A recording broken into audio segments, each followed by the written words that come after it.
When people ask me why I love what I do so much, it's pretty easy. I get to work with most of my best friends every single day. Nick Snyder's one of those guys. Great friend, smart dude, probably the most optimistic person I know. He's the ultimate success story in scrap in my book. Started from the bottom running cans, got to where he is today on straight up hustle, strong work ethic, and just being a good dude. Check it out.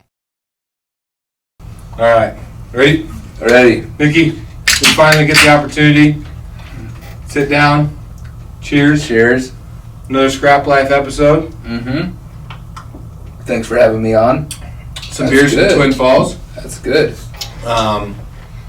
Last time we were in Twin Falls with a meeting with one of our customers. I snuck away. We were eating lunch at a brewery, and they had those beers in the refrigerator, and you could buy 6-packs. So that's what we got. Yeah, the Right food home. was good too. Yeah, Anyone's in Twin. Yeah. Kodo Brewery. Kodo Brewery. That's they got good grub, good beer. It's a good spot. They kind of took an old building and recycled it. They didn't tear it down and build some brand new, state of the art. You know, they actually took an old building, probably from the early 19s, mid 19s, and like fixed it up and put some beam in there and like made a full on brewery. So it's cool. Those restaurants with that beam and those glass garage doors, man, I just love them. You know, that beam. Like, you know, one of our other customers, their basement has that beam in it. Yeah. Dude, I just love it, you know. Yeah. No, there's some cool stuff that can be done in some of those old buildings, but aluminum can, you know, it's pretty fitting, right? Perfect. UBC. UBCs. You know, man, we've been doing the Scrap Life for a little while. You know, it's the whole social media, whether it's Recycled Idaho, Scrap Life, whatever, it's kind of been a brainchild of you and me, like, just scheming on things for a while now. And obviously Jay is the technical guy, so like the reason we have the mics and the lighted sign and the podcast room, like, I mean, that's a lot of Jay, it's a lot of Sage, and you know, and you and I are, you know, mostly driving okay, what are we gonna do, what are we gonna shoot, you know, all that. But probably the whole reason that it all exists and the reason it runs all day, every day, is because of you. Well, I started our Facebooks, I'd say, honestly, probably in like 2012. I started them then, and I had a bunch of free time on my hands. I was over here opening Boise. We were so slow compared to what I was used to. I was used to 120 customers a day, just running every day.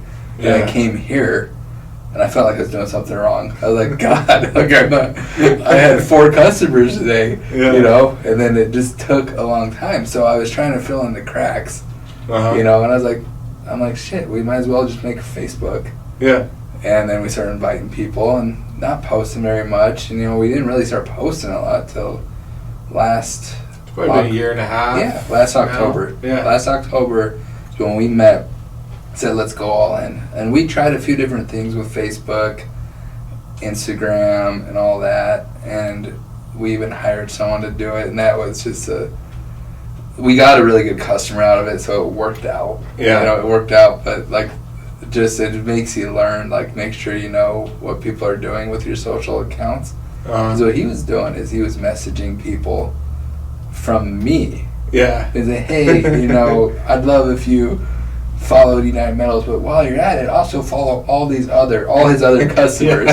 So my close friends would be like, what the fuck, man? Like, because some of his clients were weird. Man. They were like, it was just like, industries stuff. They're like, what is Nick up to? And he was talking to people like as me, but talking to him like he didn't really know him. You know?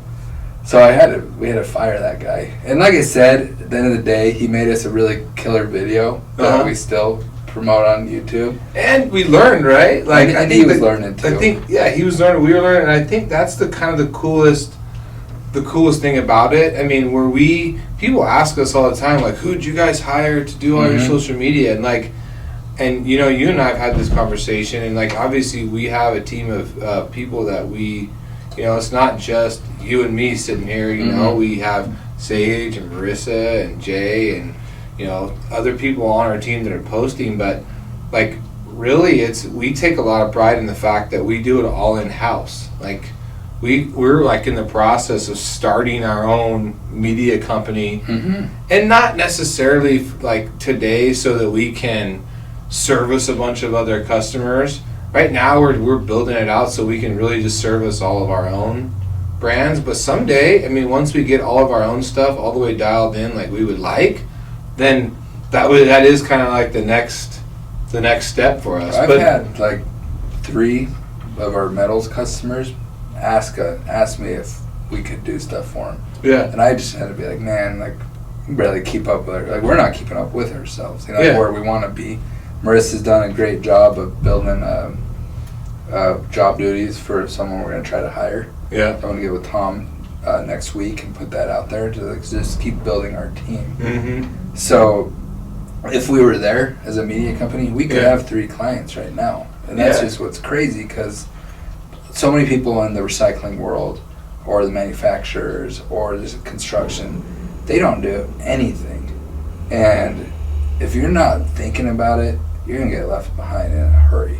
Oh, for sure. And there's a lot of opportunity if you're willing to like just get in front of the camera and tell your story, whatever your story is. And my wife like laughs at me all the time now because I was like one of the most anti-picture taking. Like, the first family photo we've taken as a family was we took it on a cruise in this last December with Lindy's parents, and she's like, I had to con you into taking it because you won't even take a family picture with us, but it was her parents' 70th or no 50th wedding anniversary or something like that.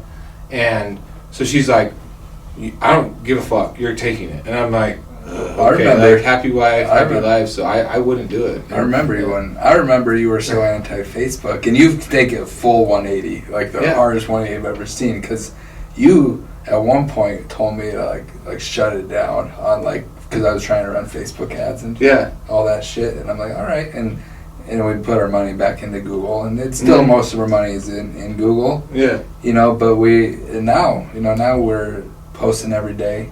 You're posting like a madman, and you're even posting yourself, because at first you wouldn't even post pictures of yourself. And I realized, I've said this before, like, if I didn't think it was good for our business, I wouldn't do it. But I think that there's value add, and not just good for us to go get more business, but it's good for our business, it's good for our people. Like, I enjoy the fact that there's a bunch of camaraderie about truck drivers sending us pictures of them parked.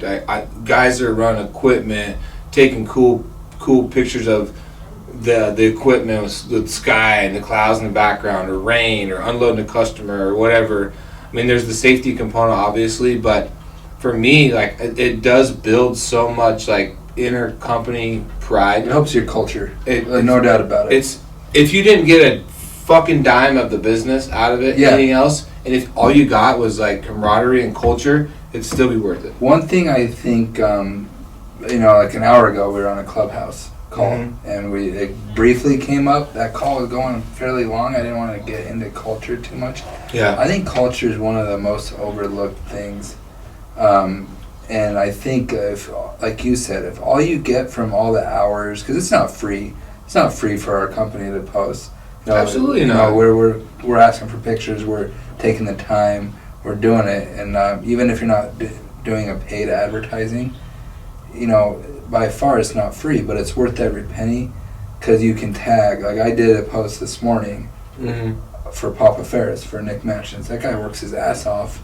He doesn't, a lot of other guys, they probably don't always get the proper maybe pat on the back, but I love tagging them. I love being hey, this guy is kicking ass. Yeah, he's getting after it. And I love if you're posting, you're telling your story, you're putting it out there.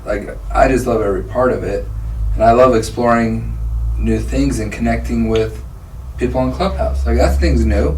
Yeah. A year ago, I think it was around, but no one was talking about it. I didn't know about it, at least. No, but it allows you to connect. It allows you to talk to people. It allows you, to pick other scrap recyclers' brains or other whatever industry you're in. It is what it is. and I don't want to get too far into the social media side on our end, because I think that's, I mean, I wanted to bring it up only because like you're obviously an integral part of that, and it's kind of funny how like your job has shifted over the years. And I think the cool thing about doing like a Scrap Life podcast is, like I've always said, like my best interviews are all my friends. I've also got to interview people that aren't necessarily maybe become my friends over time, just whether they're a vendor, customer, consumer, or whatever. But ultimately, I mean, like the Scrap Life podcast was always going to be about just hustlers and grinders of our industry. Someday I would like to take it a step further and do like hustlers and grinders of all industries. But I feel like I could literally probably do a podcast a day for the next few years and not cover all the hustlers and grinders of the scrap industry. So I'm not in a hurry to interview anybody else that's not in scrap, but just because there's so many good people out there, and I'm always want to start in-house and to go through a lot, just the guys we've hired. So I'm super stoked. I'm excited to be on. I've been excited for this. So it's been a long time coming, but I kind of wanted to get some traction that I can get you on here. So why don't you give everybody just like a little bit of history about how the hell did you end up at United Metals? I love this story, man. And a lot of people I tell it to. I try to tell it to a lot of the guys that I meet and that are new, that I train, and be like, I tell them this exact story. Really, it's got to go back before.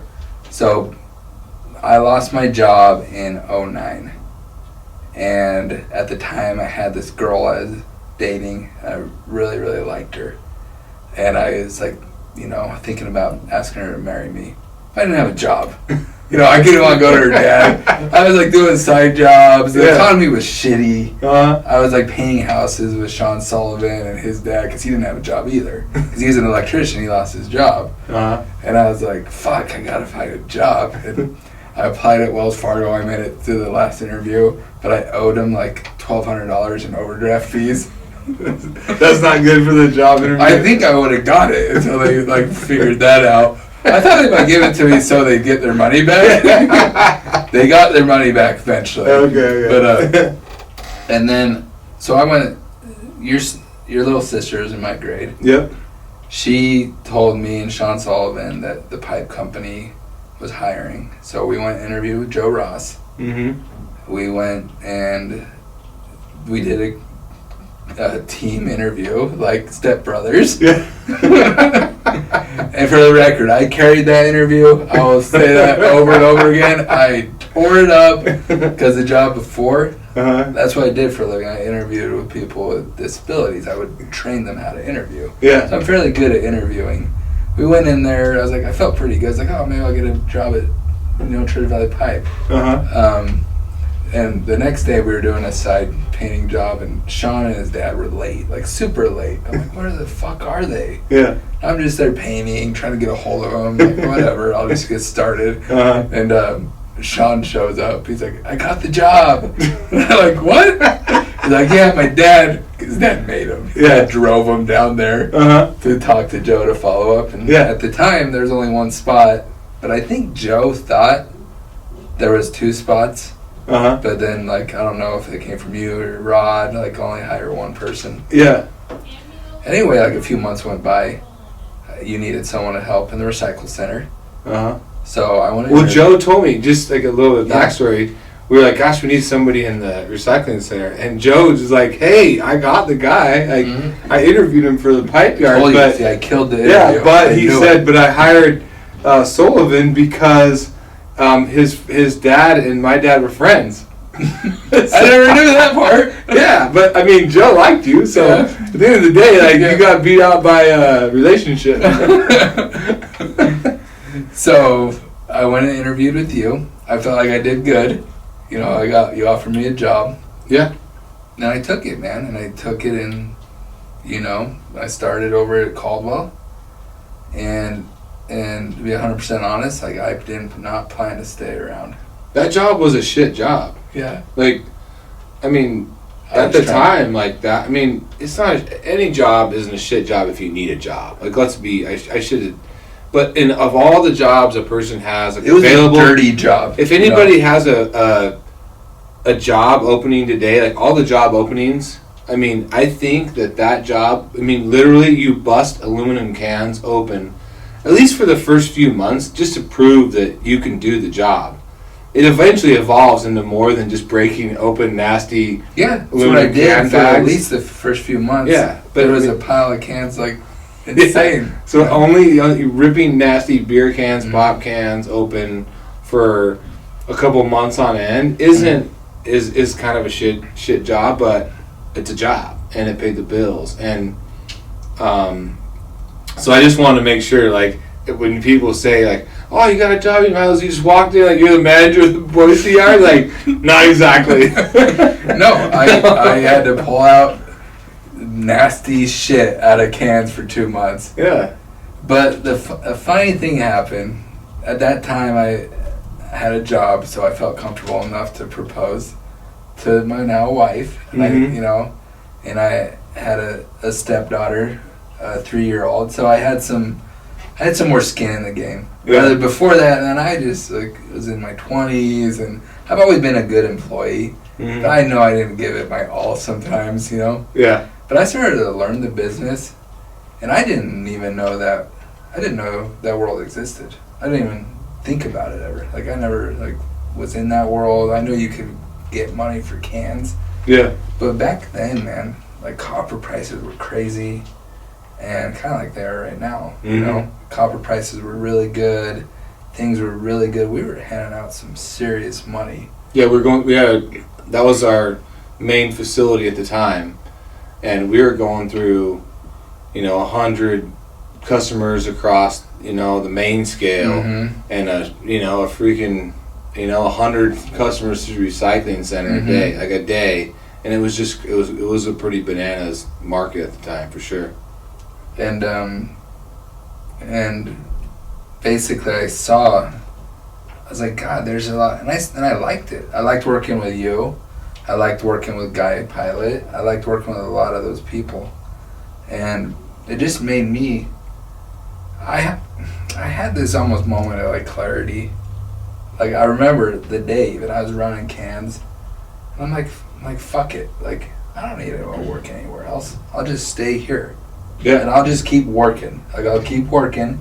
I'll keep learning. And I started to ask Guy, like, hey, can you teach me more? Jimmy Johnson, Jimmy, can you teach me more? Sam, can you teach me more? Just learn, little steps at a time. Yeah. Then you came and asked me, hey, we're going to open Boise. Would you be interested in helping open it? And I was like, hell yeah. I would love that opportunity. Yeah. I remember that conversation. I remember, like, just trying to decide when we were going to open it, who was going to run it.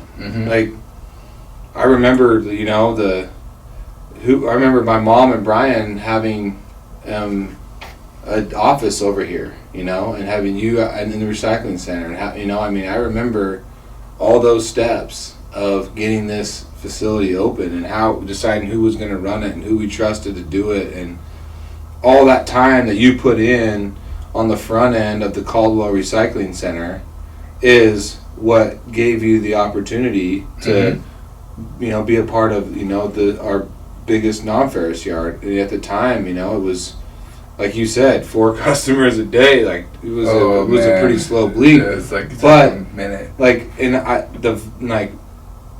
what does that tell you? Like, I don't give a fuck what job you're in. Like, if you need a job, or if there's an industry that you're interested in or something you want to learn, you can start the lowest rung of the totem pole, and if you're just willing to learn, bust your ass, put your time in, yada yada yada. I mean, I don't know how many times I've said it, but I'll keep saying it. Like, you'll get opportunity if the company's worth a shit, if your boss is worth a shit, and they're willing to pay attention, and they're willing to notice. Like, you'll get opportunity as long as you're not want to be the facility manager after 6 months. Yeah, and that's how you hear that a lot. And that's always probably been the case. That's what's funny about people, like, blaming, like, the kids now. Yeah. Shit, that's like always been going on. You know, Yeah. you're gonna have some people that realize it.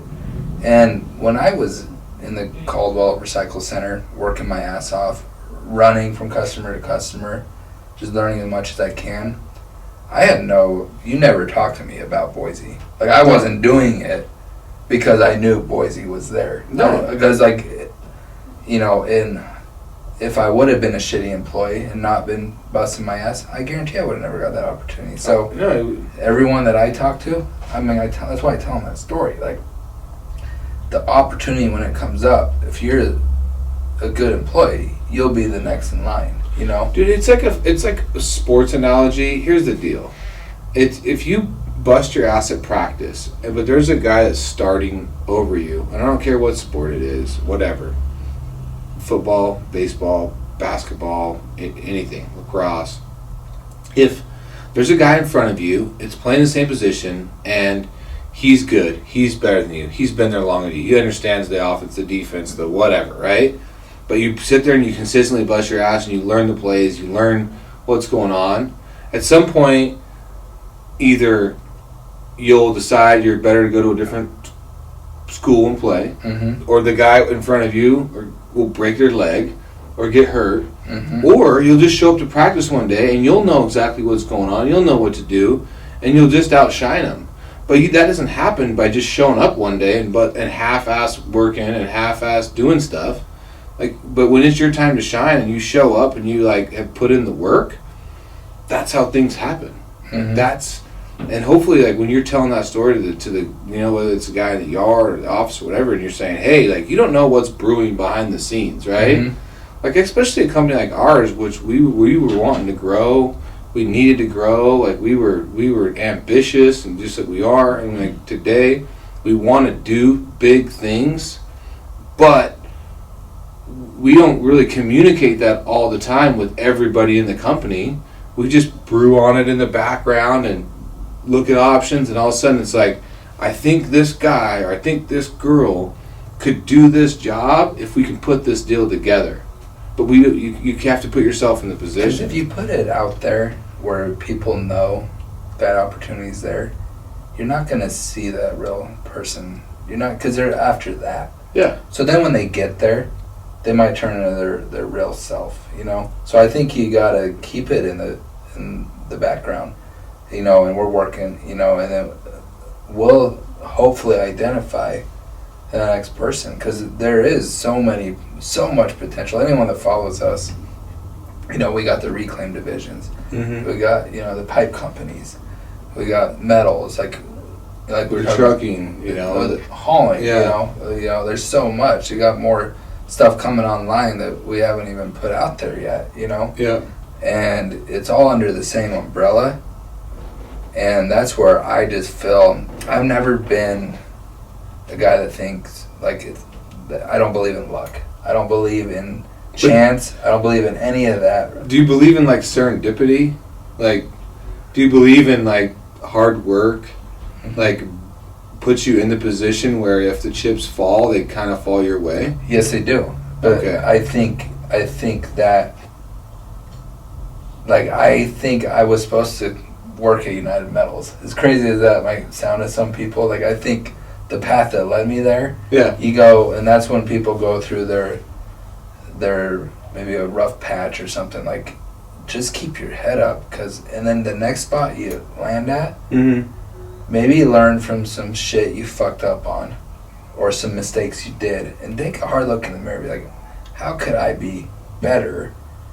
And then, like you said, if you're with a company that's worth a shit, they're gonna identify it. If you're busting your ass, you truly are, and they're not identifying it, get out of there. Get out. But you also have to give it time. Yes. You can't bust your ass for a month.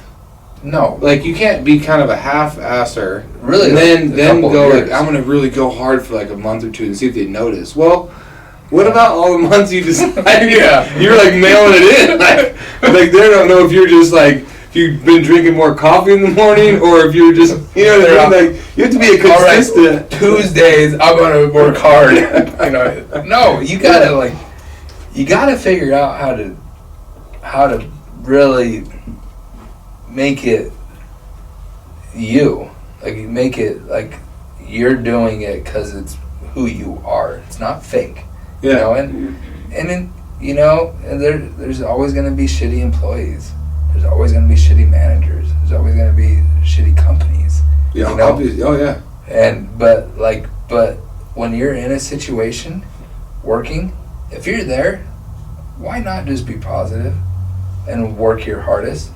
And then if you find like it's not the right spot for you, move on to the next. But give it time. Give it, like, when you're younger, a year sounds like a long time. Yeah. But when you get older, It's not as, it doesn't feel as long. it's not long. A year goes by like boom, you know. Well, and like you, going back to like what you said, like you're probably one of the most positive people I know, right? Like I know you said your wife says that to you a lot too. But like my wife, I mean, my grandpa, I loved him to death, but he was a fucking pessimist. Like that guy, it could be raining, you know, it could be sun shining and there might be a sliver of a cloud. And he'd be like, "Yep, rain's coming." Like, there's the storm, you know. Yeah. And I'd be like, "Golly!" Or he would just be like, "Yeah." Like I remember when the city of Caldwell was, you know, trying to clean up and like do the Indian Creek and get it all done. He'd like, "I don't know why anybody want to clean up that shit." And that's where he was from, you know. Like instead of saying, "Well, you know, they're trying to make it nice," and I just remember that. And I remember my dad was so. Like my dad was he was the opposite. My dad was always smiling, always happy, and I was not that I didn't screw up, but he was just in general. People knew him as a happy-go-lucky jokester. You know, like you could lay the biggest pile of shit in front of him, he'd be like, I've seen bigger. You know, like Yeah. that's all you got. You know, and trust me, like over the course of 30 years in business, like you've had some pretty big piles laid in front of you that you got to deal with, you know. And I think that, you know, I like to think like initially like that, you know, I got a little bit of my grandpa in me and a lot of my dad in me, but I've also just tried to get rid of all that negativity crap that my grandpa might have left in me, you know, and took the entrepreneurial side of him. Because he was a big entrepreneur, he wanted to build businesses and wanted to do stuff. But I think because of his negativity, he never attracted enough people around him to really build all these ideas out. Because people didn't want to be around him because he had kind of a negative outlook on stuff. Even though he had maybe a good idea and a good business, you know, venture, he could never really build it because he couldn't put enough good people around him to actually like finish it, you know, because only one person can only do so much, you know. I mean, and I think that my dad, he was able, because he was much more of a personable person and much more of a positive person, he was able to attract enough help, enough people to help him build out, you know, take the next step, you know, the next step in business. So when it became my turn and my dad was like, I'm done. But even before he said I'm done, I wanted to be the type of person that would attract people to help build the business. And you don't get that way by being an asshole. And you don't get that way by, you know, being, you know, poor me, the world's coming to an end all day, every day. You get it by being positive. And I think that going back to like where I was going with that, is you being so positive, I think is why so many people are willing to take your opinion and listen to you when you have something to say and, you know, give you honest feedback, you know, because they don't mind giving you honest feedback because it's not like you're going to be like, oh, that's great, you know, we just lost 10 grand. Good job. Hey, like, high fives. Like, yeah. But you're not going to just tell them that the world's coming to an end. You're going to tell them why they made the mistake, what the mistake was, and you're going to say, hey, here's the deal. And I think, but you're going to find a way to spin it in a positive way just because of your natural positive personality. And that's a big thing, man. That's why people want to be around you. That's why I want to be around you. Well, I appreciate that. And I've had people ask me, or usually ask my wife, is he always like this? And she's like, yes. It's not a facade. It's so tiring. You know? Yeah. Because sometimes she'll vent about, well, she used to work at Costco, she'd vent about it. I'd be like, and I would just like be like, you should do this. Uh-huh. And then I kind of learned, like, some people just want to be listened to. Yeah. You know? But my positivity, I try to pass it to my children. I think I got it from my mom. I know I did. My mom was like that. Always positive. Yeah. She's so positive in a situation. Like, she'll watch like a game if we're watching like a good football game, or like say that UCLA Gonzaga game that was awesome. Yeah. They watched it. I said, "Oh, did you guys watch that game?" "Oh yeah." "Oh, I just didn't want anyone to lose that game." My mom's like, yeah. That's where you get it from. Yeah, that's where I get it from. Yeah. But it's important to try to find the good things in a bad situation, man. I've been in situations where we made a buy that cost the company $5,000. You know. Yeah. That shit sucks, man. Yeah. You know, but we take that. You don't hide it in a corner as much as you freaking want to. Just hide that from everyone and move on. Yeah. You take it, you build from it, and you share it. And you just share the hell out of it. You say, hey, don't make the same mistake I did. You know, this is what I did. You know, you own it. Oh, yeah. You know, you own it. I still think I hold the record. I think I still made the worst buy. For the radiation. Yeah. You know. As much as I would like this, like, that's one record that you don't want to hold. Like, no. I still feel like I win that contest. And I think you put it well one time with me. Like, when you're in the fire, it's hot. Yes. You know, it's hot. It's all you can think of. And it's consuming. And don't get me wrong, man. I have my bad days.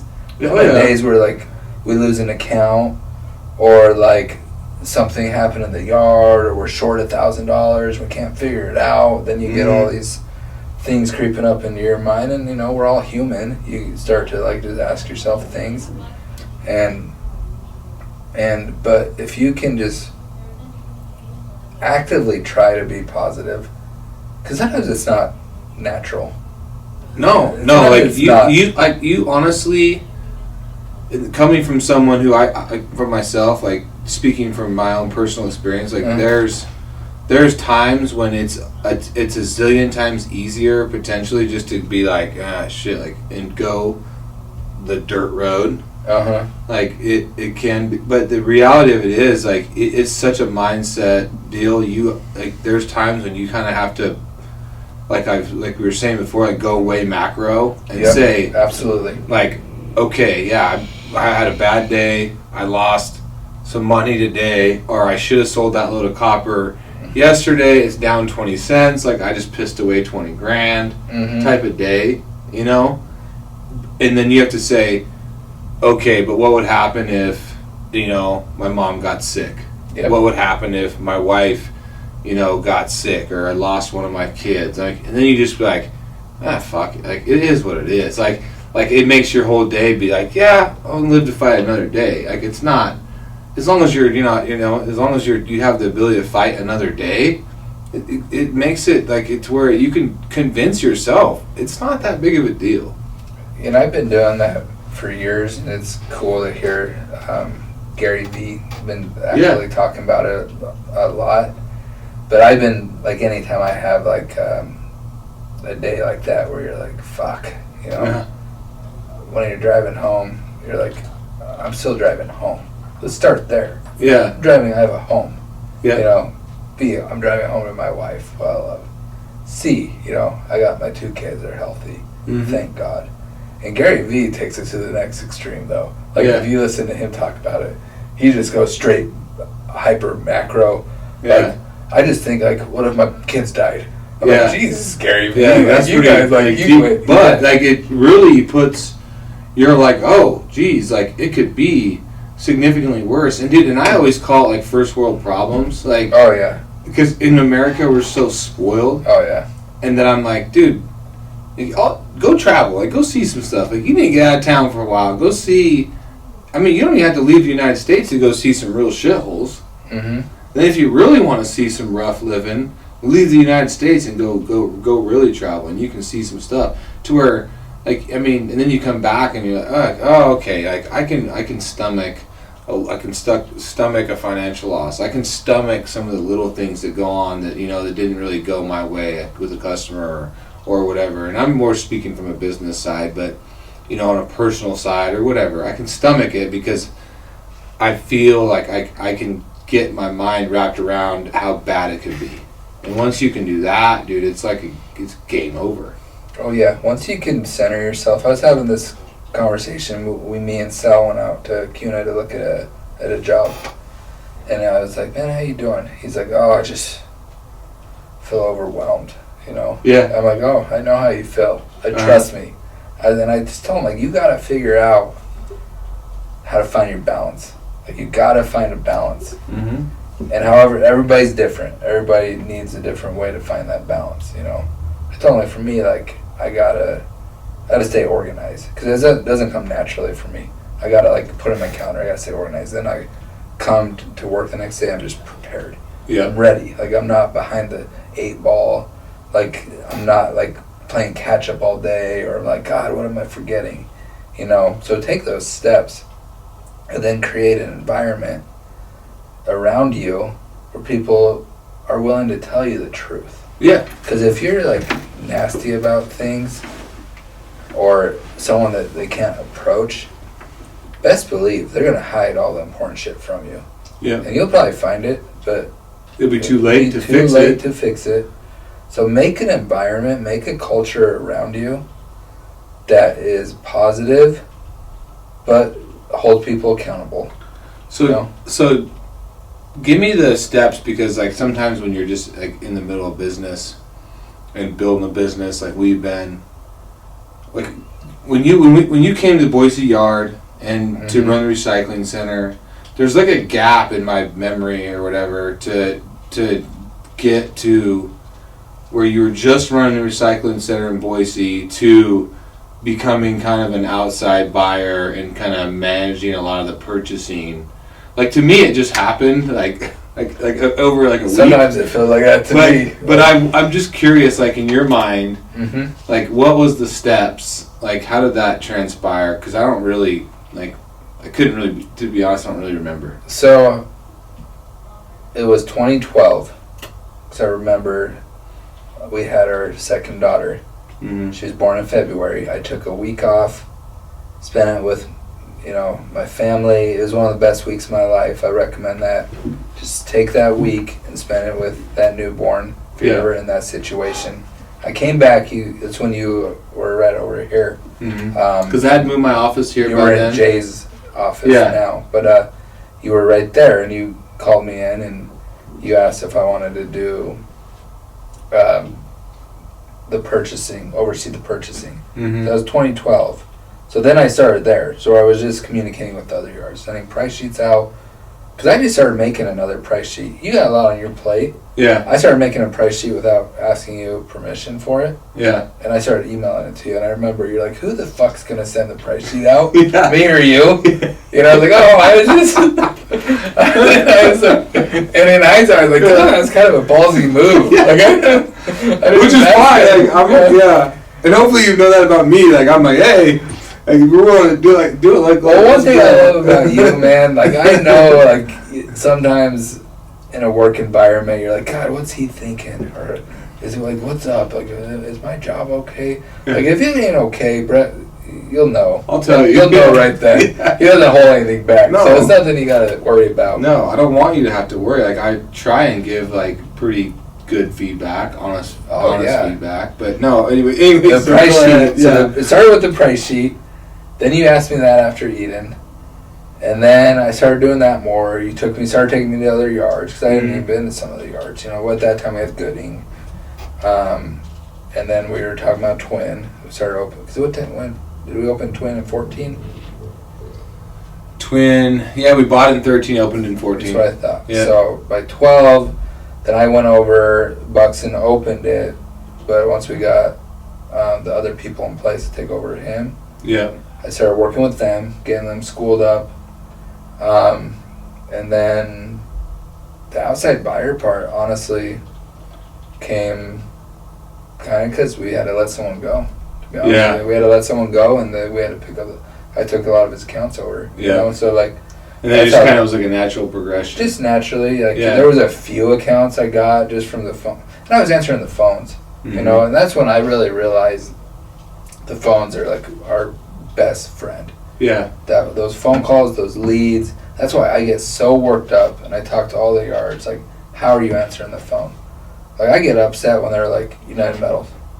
I'm like, who is this? Who am I talking to? Like, I'm like a stickler for like I'm like United Metals. This is Nick. You know, make it personal because we might have spent $20 on that phone call on the marketing spectrum. You know, so the phone calls started coming in, and we'd go look at accounts, and like I said earlier, like, you know, we lost one of our employees who did a lot of that, so I took on that role, and then I just started learning. Like, I started learning by like Ken Bowl even, like in like how to quote jobs, how to do it, like and how to get them the container, how to do that. And I remember some of it wasn't that easy sometimes, like to learn it. Yeah. And that's where, like, when I come in and try to teach someone, I want to make it like more of a protocol. You're like more of a structured learner. Like, I am. Yeah, which I noticed. Like, you're like, so is there a structured way to how you quote this, or a structured way to how I learned a lot somebody? of it. Yeah. You're just like, with your thumb in the air, like, well, I think there's 300 ton right there. And I've been doing it long enough now. Like, I got a good pulse on the market, like, which is crazy. Like, because I send the price sheets to everyone, and everyone looks at them, which I appreciate that. I love it. I have a bad habit of never, ever looking at my price sheets. I just know where the price should be. Yeah. And that's because I see it every day. I look at the market. First thing I do every single morning of my life, I open Kitco and I open that CME for the Copper Comex app. I open both. Oh, okay. Down 2. That's how I'm all right. Like, that's how I decide if I'm going to put creamer in my coffee or not. I'm going all black. I'm like, well, here we go. Like, so which one's which? When it's good, I put creamer. Oh, okay, that's what I figured. Yeah, if it's black, I'm like, you don't deserve it. You don't put any Baileys in there if it's black. Okay, that's good. No, there is days when you're like, you wish you would have put Baileys in it. But well, even back then, before all this, I remember this is right before like the 12 crash. Yeah. Because there was a day copper went at like 30. Oh yeah. That's what started it. I remember it. I texted you. It was like 6 in the morning. I wake up early. I was like, "Hey, what the fuck?" Yeah. Like, I was like, "I'm just heads up. Good morning." and that's where like it's just ingrained in me, like to check those markets, you know, and then push out the information. But also I've learned to not overreact. And because what you don't like, it's hard. What you don't want to do, man, is as the guy that organized the pricing, the purchasing, and all that, and scrap industry or any other industry, you don't want to get the people that are out there doing that on a daily basis for you, with you, you don't want to make them nervous, because not everybody's built like you or like me. Like there's a lot of people out there that aren't as positive, or that are a little, they're just built different. So the last thing you want to do is get them like where they're scared to buy anything or scared to do anything. So you have to kind of like, hey, this is what the number looks like. Call me if there's what's going on. Like, you know, if people are out there shopping around because the other recycling companies are just whacking them off at the head, then like let's talk, because it might be a game time decision where if somebody's just whacking the price or whatever, and you feel like there's a bounce, or you feel like there's some upside, you'd be like, I'll take a flyer on that. Like, I'll buy it down 15 when it's down 30, down 5 when it's down 30. I've done it all the time. When I feel good on the market, I'm like, okay, I ain't gonna touch our price sheets. I'm gonna touch them. I feel good. And that's a lot of the communication on yours and mine. And that's where that's where I'll we talk every day. See what exactly. Like, let's see what we can do. Let's see are we in a good spot to buy? Are we in a good spot to hold? And then just walk through it. So how does a guy go from total change? But how does a guy go from running fucking cans every day with chew, spit, and baby diapers and whatever. Condoms, fucking dead animals.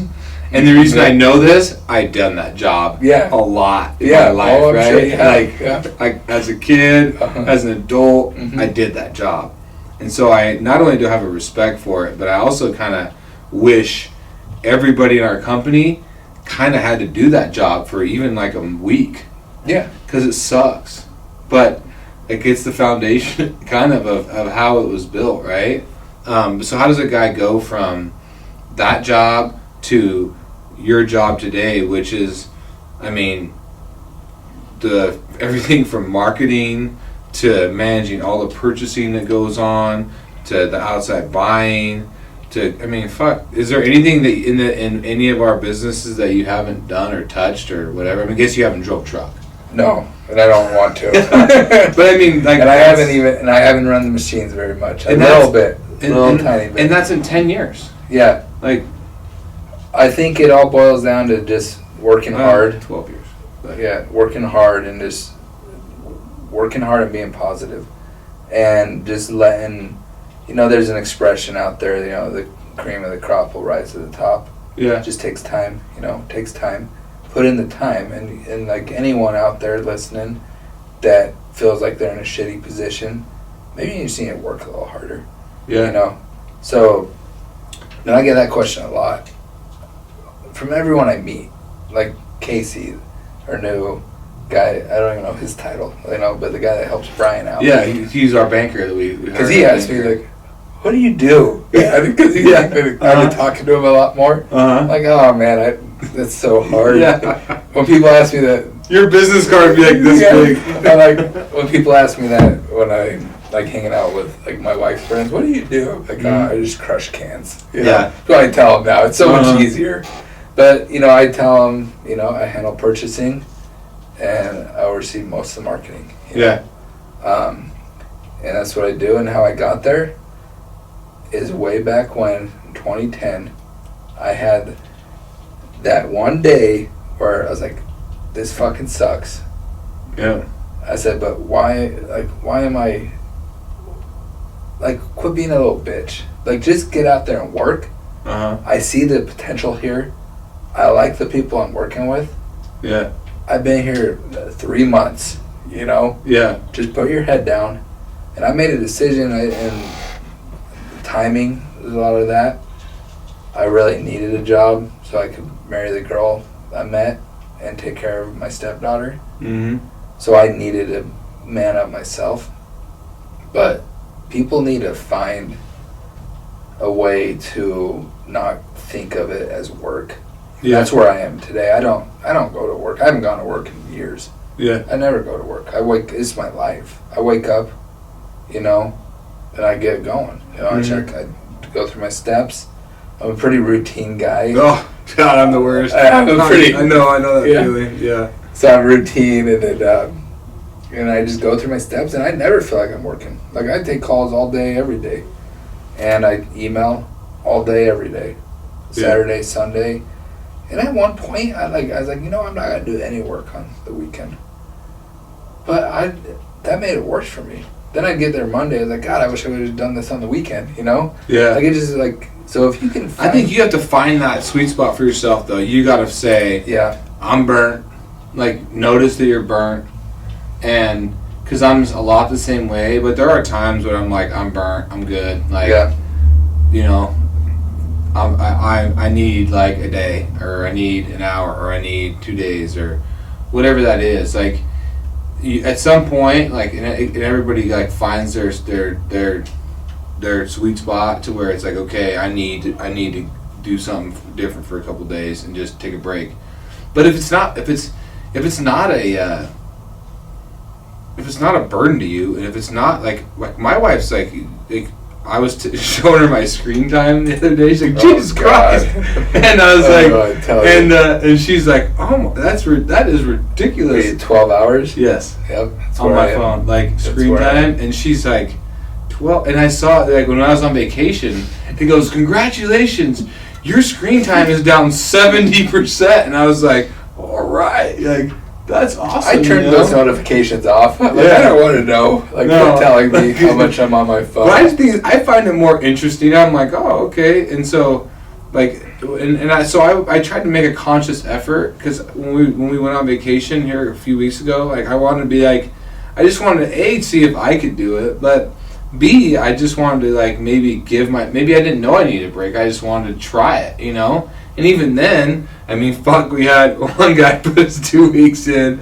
We had, you know, a couple of riddles that we had to solve while we were on vacation, and even then, like, if duty calls, like, the question gets answered. Like, I'm not gonna be like, well, I'm sorry, I'm on vacation. I'll call you in a week. Like, it just doesn't work like that.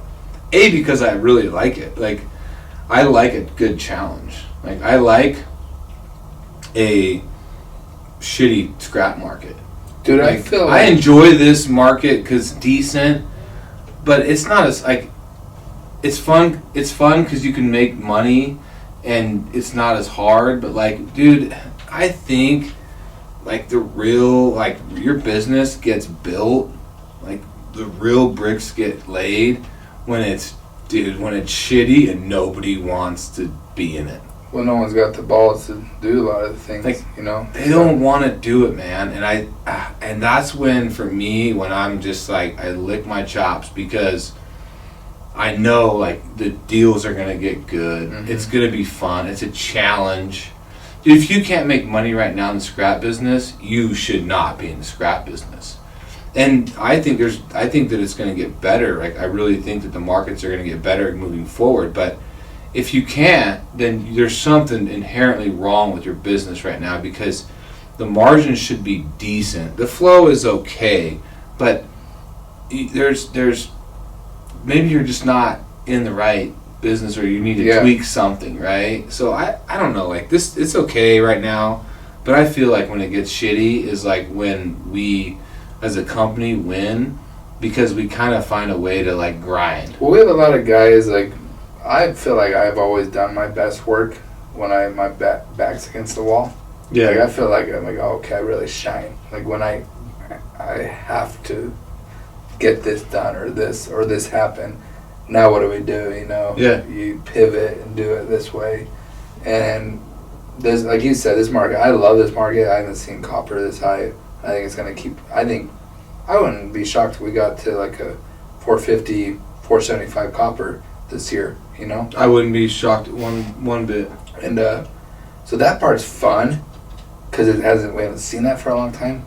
But like you said, I think it's a lot more fun to go to war when the things are just like and like it reminds me of like I played sports in school, you played sports in school, team sports, like when it's crap, like when you're doing double days and it's shitty, like some of the like funnest, like you know, like you had like some of the best stories and some of the, you know, like the locker room is always just wild and fun because people are just like, you're out there every day and it fucking sucks and it's hot, but you're just out there like grinding together. And then when the game comes, like it's fun and like that's what you built to go. Like I feel like we're in the game right now, and it's really good. But some part of you always itches like every once in a while for the. You miss those double days. Yeah, as much as you hated good them. memories, and you're happy to have them behind you. Like I'm happy to see 2020 in the rear view. I'm happy to see 2015, 16 in the rear view. 2009. Like I'm happy to see those things like be gone. You know, but there is some fond memories of, you know, when we built our business in a lot of those years. We put facilities in those years. So it is what it is. But my thing is I've always said like there's a lot of opportunity in any business if you're willing to put in the time and the patience, you know. And I think that's what you've done. Yeah. Yeah, well, you gave me the opportunity, though. You know, like no, you give yourself the opportunity. Like at the end of the day, like you give yourself the opportunity by fucking going to work every day. Yeah. So on the scrap end, I mean, this is a scrap life, and not. I mean, as much. It's kind of just a business that that we've built over the years. I've been lucky enough to work with a lot of my friends and a lot of, great people that I've met in school or high school now and college and everything else. But I have like one of the funniest stories when we were talking about copper and the price of scrap, and you just reminded me of it like a month or two ago. So we started doing podcasts. Our first podcast was for our pipe company. Mm-hmm. It had anything to do with scrap. Reline Unknown, yep, baby. We did Reline Unknown, and we had bought a pipe company that was in Indiana. Mm-hmm. And I was kind of starting to get on the marketing train. I'm like, all right, like if we're gonna build this business, we're gonna get in the build out this nationwide dealers everywhere business, then we better like be able to market nationwide. So we were on like our third, fourth podcast, and we were in we were at a pipe convention, right? Mm-hmm. And underground reline convention, and we were interviewing Rompton, who's by the way, like I know he won't listen to this podcast because he has nothing to do with scrap business. A phenomenally smart guy. That might be the smartest guy I ever met. Like I felt like a kindergartner when I was interviewing and talking to him. I'm like, geez, you're pretty smart. Anyways, long story short, like we toured their testing facility and yada yada yada. We were there for with our phones on airplane mode. Yep. For what, 2 or 3 hours? 3 hours. Because the podcast itself was like 2 hours. Yeah. And then another hour. Yeah, you were at that, one more thing that you've added to your skill set. You were the video audio guy. The greatest at it, but I tried my best. We did. You did all right. I mean, for what it was. Yeah. Now we have Sage. Shout out to Sage. But and so go ahead. I love this story. Well, we get out of there. We were in the middle of like quoting, I don't know, 100,000, 200. How much was it? It was like 200,000 pounds. 200,000 pounds. That came out of that data center. Yeah, and we get out of our podcast. We both turn our phones back off. I'm like, Brett, copper's down 25 cents. Yeah, or whatever it was. Yeah, that day it was. That day. But we had just got the bid. Yeah, we just got it. Like, oh God. So we're over here acting like we're the next Joe Rogan, patting each other on the back. And then like, oh shit, we just lost a lot of money. Yeah.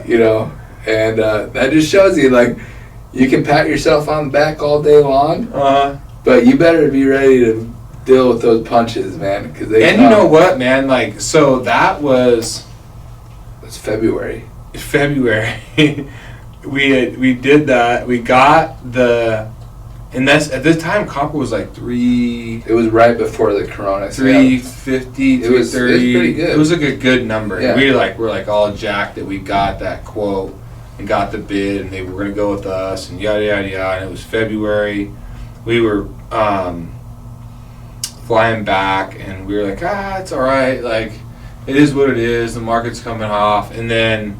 I remember it wasn't that long later, like I had flown to Denver right after that, and I got this big windmill job, and I was like, man, like I've hit like 2 good ones in a row, and then dude, the market just cratered. Yep. Like copper cratered, iron cratered, like everything was just like in the dumps, and we were like, oh man, here we go. This is let's get this party started, and dude, it was.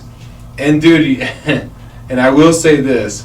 So this was February, March. We were in Denver. We come back, and I had been talking about buying another wire chopper because we just bought that Casa Valdez building. Mm-hmm. And this is what kind of made the decision for me. I'm like, well, if the market's this fucked up, I'm like, if we're gonna go big, I'm like, we might as well buy another wire chopper now. And copper was at $2, and I was like.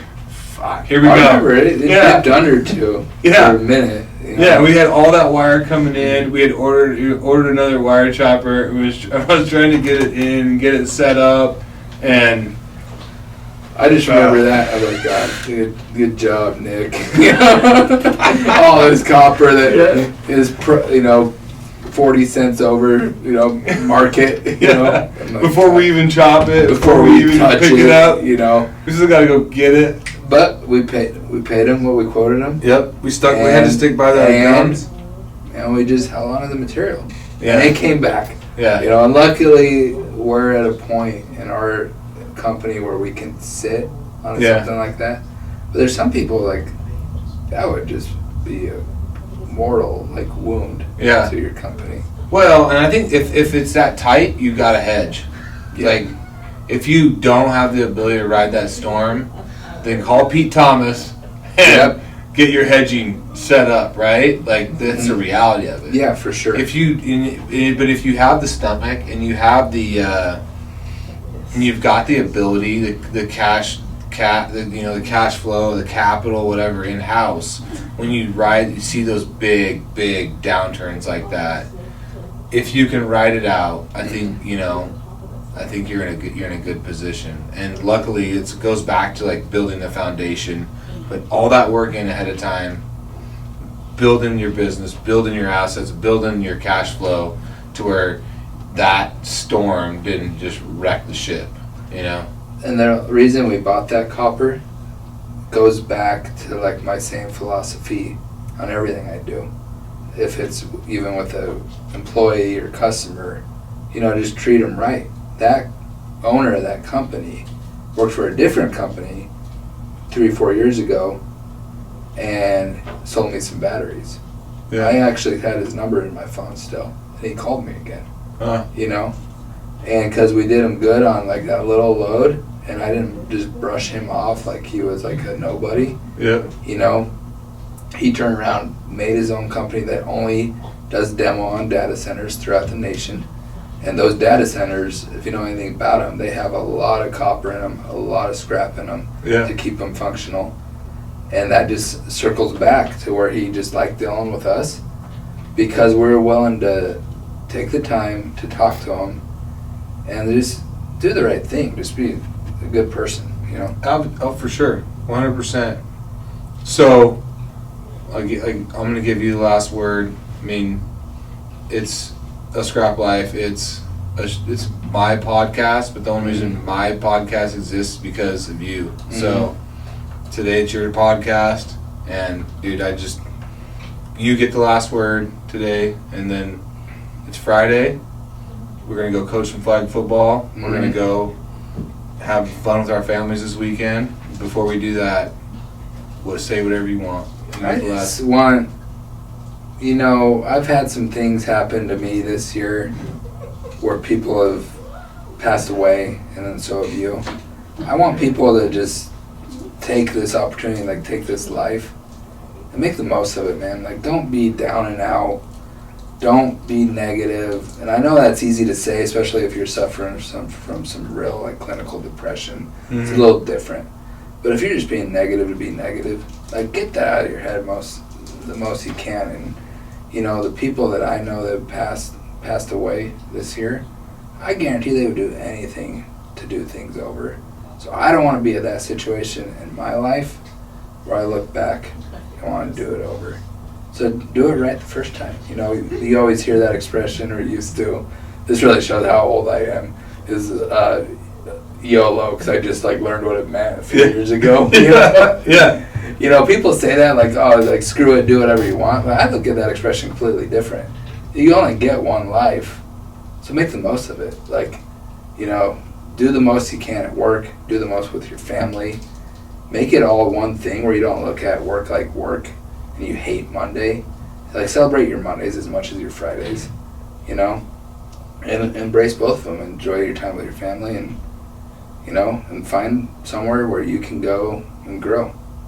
That's it. People ask me why I go so hard, at everything, and I say I don't know any other speed. Mm-hmm. And because of that, just like what you just said, mm-hmm. I don't know another speed other than I love hard, I lose hard, I win hard. Mm-hmm. I got business, life, smiles, whatever it is. I only know.